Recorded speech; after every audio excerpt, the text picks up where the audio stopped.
আজকে আমরা তৃতীয় শ্রেণীর অধ্যায় 3-এর আমাদের 4 নেতা নিয়ে আলোচনা করব।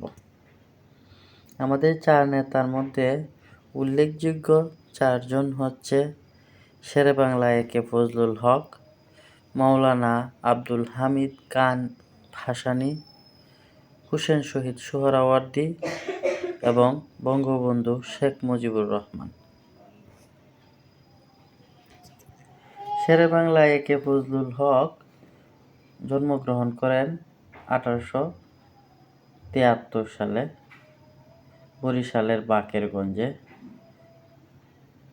মাওলানা আব্দুল হামিদ খান ভাসানী জন্মগ্রহণ করেন 1880 সালে সিরাজগঞ্জে।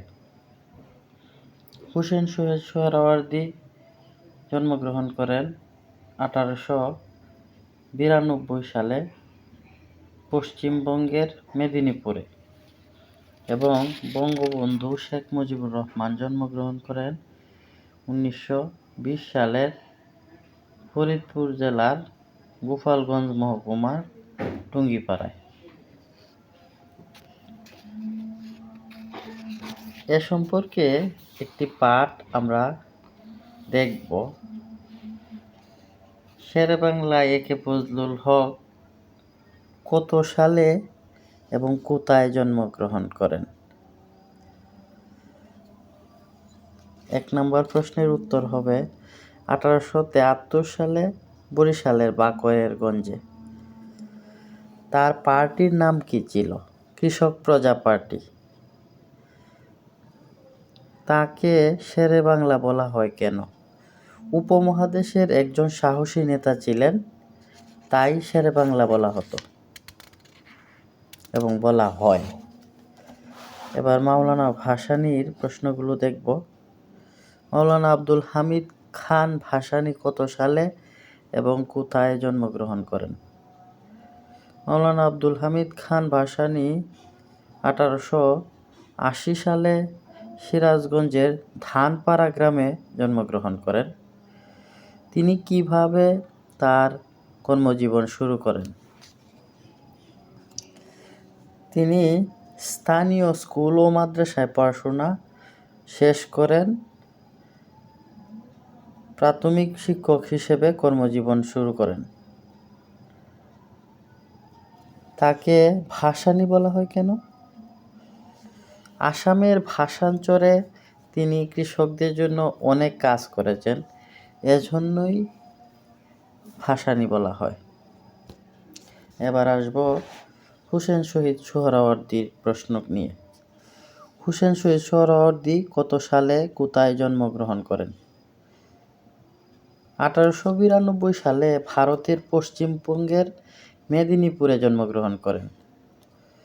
তিনি কোন বিশ্ববিদ্যালয়ে পড়াশোনা করেন?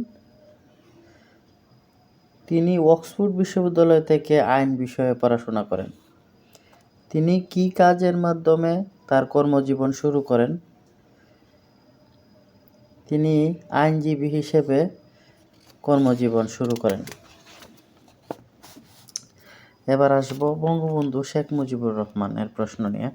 বঙ্গবন্ধু শেখ মুজিবুর রহমান কত সালে এবং কোথায় জন্মগ্রহণ করেন? তিনি 1920 সালে ফরিদপুর জেলার গোপালগঞ্জ মহকুমার টুঙ্গিপাড়া গ্রামে জন্মগ্রহণ করেন। তিনি কোন কলেজে পড়াশোনা করতেন? তিনি কলকাতা ইসলামিয়া কলেজে পড়াশোনা করতেন। তিনি কত সালে 6 দফা দাবির কথা বলেন?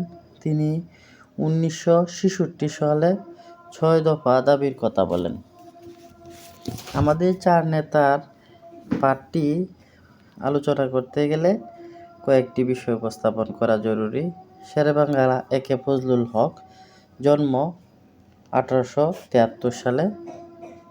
তিনি বরিশালের বাকেরগঞ্জে জন্মগ্রহণ করেন। তিনি পেশায় আইনজীবী ছিলেন। ওনাকে শেরেবাংলা ডাকা হতো বা তার উপাধি শেরেবাংলা।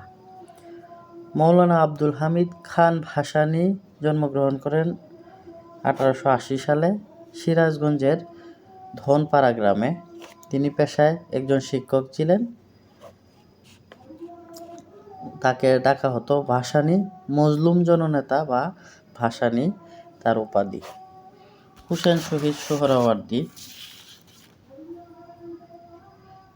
তার জন্ম 1892 সালে ভারতের পশ্চিমবঙ্গের মেদিনীপুরে। পেশা আইনজীবী।